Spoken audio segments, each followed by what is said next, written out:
بسم اللہ الرحمن الرحیم۔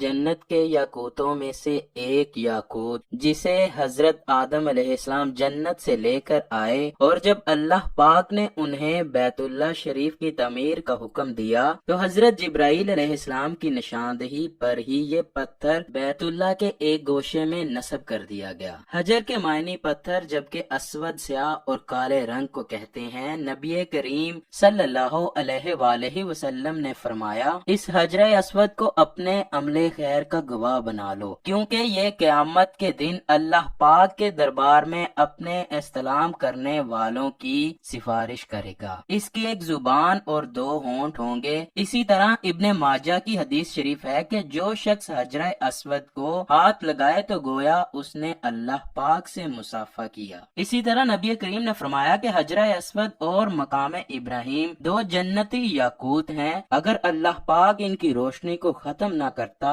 تو یہ پوری زمین کو روشن کر دیتے۔ یہ ایک عجیب کرشماتی پتھر ہے کہ جس میں اللہ پاک نے انسانوں کے گناہ جذب کرنے کی بھی قوت رکھی ہے۔ اس بارے میں نبی کریم صلی اللہ علیہ وآلہ وسلم کی حدیث پاک ہے، جس وقت حجر اسود جنت سے آیا تو وہ دودھ سے زیادہ سفید تھا، پھر انسانوں کے گناہوں نے اسے سیاہ کر دیا۔ اس کے فضائل اور اوصاف میں حضرت نبی کریم صلی اللہ علیہ وآلہ وسلم کے بہت سے ارشادات، حدیث اور تاریخ کی کتابوں کی زینت بنے ہوئے ہیں، لیکن جنت کا یہ انمول موتی، عالی مرتبت، مقدس و متبرک یاقوت گردش ایام کی ستم رانیوں سے محفوظ نہ رہ سکا۔ مدت بار اس کی عظمت کو فساق و فجار ظالموں نے تار تار کیا، بارہا حوادثات کا شکار ہوا اور اس کے نازنین بدن پر کتنی ہی مرتبہ زخم آئے۔ یہ پاک پتھر حضرت آدم علیہ السلام کے زمانے سے لے کر حضرت نوح علیہ السلام تک کعبہ شریف کے اسی گوشے میں رہا۔ پھر جب طوفان نوح برپا ہوا تو حضرت جبرائیل علیہ السلام نے امانتاً اس پتھر کو جبل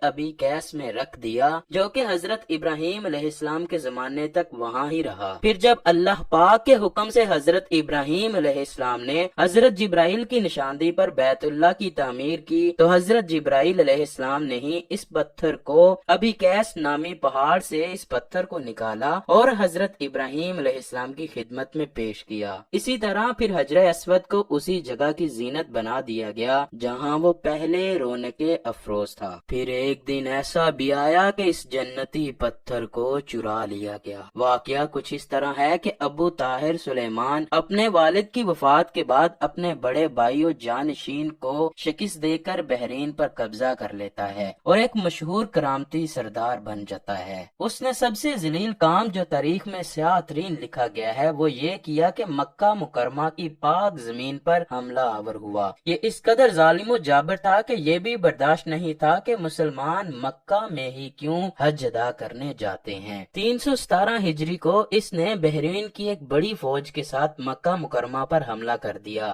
مکہ میں بے دریغ لوگوں کو شہید کیا گیا۔ اس نے 30,000 لوگوں کو شہید کیا، جن میں 1700 حاجی اور 700 طواف کرنے والے بھی شہید ہوئے۔ اس نے یہ سارا کھیل مزاب رحمت یعنی کعبہ شریف کا پرنالہ جو سونے کا تھا اس کو اکھاڑنے، مقام ابراہیم اور حجر اسود کو چوری کرنے کے لیے کھیلا تھا۔ دو آدمی اس مذموم حرکت کے لیے کعبہ شریف پر چڑھے، مگر آنے واحد میں سر کے بل زمین پر گر کر واصل جہنم ہو گئے۔ خیر مقام ابراہیم تو اس کے ہاتھ نہ لگ سکا، کیونکہ خدام حرم نے اسے پہاڑ کی گھاٹی میں کہیں چھپا دیا تھا۔ جب اس نے حرم پاک پر قبضہ کر لیا تو جعفر بن حلاج نے ابو طاہر کے حکم سے حجر اسود کو کدال سے اکھاڑ لیا، اس پر کئی ضربیں لگائیں جس سے کچھ ریزے ٹوٹ گئے اور وہ اسے اپنے ساتھ بحرین لے گئے۔ ابو طاہر نے بیت اللہ کا دروازہ بھی اکھاڑ پھینکا اور غلاف کعبہ کو ٹکڑے کر کر فوج کے اعلیٰ عہدے داروں میں تقسیم کر دیے۔ یہ اسلام کا پہلا ایسا سال تھا کہ جب حج بیت اللہ بھی موقوف ہو گیا۔ علامہ سیوطی تاریخ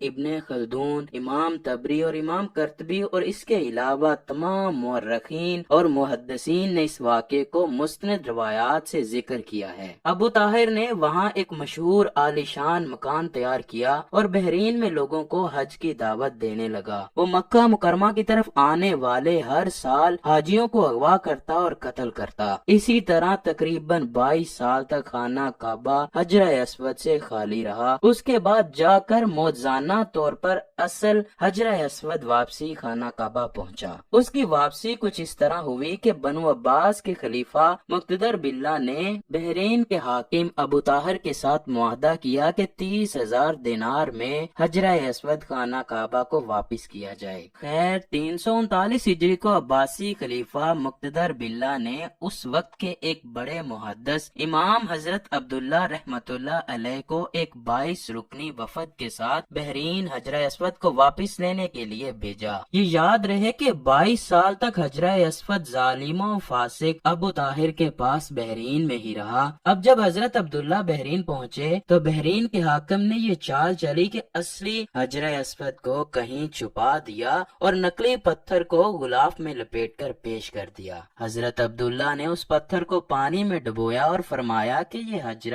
اسود نہیں ہے۔ اب دوسرا پتھر لایا گیا، آپ نے اسے بھی پانی میں ڈبویا اور پھر آگ پر گرم کیا تو کہنے لگے یہ بھی اصلی حجر اسود نہیں ہے۔ حاکم بحرین ابو طاہر کہنے لگا یہ کیسا پیمانہ ہے آپ کا؟ حضرت عبداللہ فرمانے لگے کہ نبی آخر الزمان حضرت محمد صلی اللہ علیہ وآلہ وسلم کا فرمان مبارک ہے کہ حجر اسود ایک ایسا جنتی پتھر ہے کہ جو نہ پانی میں ڈوب سکتا ہے اور نہ ہی اسے آگ کوئی اثر کر سکتی ہے۔ اس کے بعد پھر انہیں ایک پتھر دیا گیا جس کو انہوں نے پانی میں ڈالا تو وہ تیرنے لگا اور آگ میں ڈالا تو وہ گرم ہی نہ ہوا۔ حضرت عبداللہ فرمانے لگے یہی اصلی جنتی پتھر ہے۔ حضرت عبداللہ اس پتھر کو لے کر مکہ کی طرف چل پڑے۔ اس پتھر کو ایک کمزور اونٹنی پر لادا گیا جو کہ بہت تیزی سے چلنے لگی۔ آپ اس کو لے کر مکہ مکرمہ پہنچے، یہاں آپ کا شاندار استقبال کیا گیا۔ روایات میں آتا ہے کہ ابو طاہر کی وفات چیچک سے ہوئی اور ایک اور روایت یہ ملتی ہے کہ ابو طاہر کو ایک ایسی بیماری لگی کہ اس وقت اس کا علاج نہ تھا اور اس کے جسم سے ایسی بدبو نکلتی تھی کہ اس کے طبیب بھی اس سے دور بھاگتے تھے۔ اللہ اکبر! اے اللہ،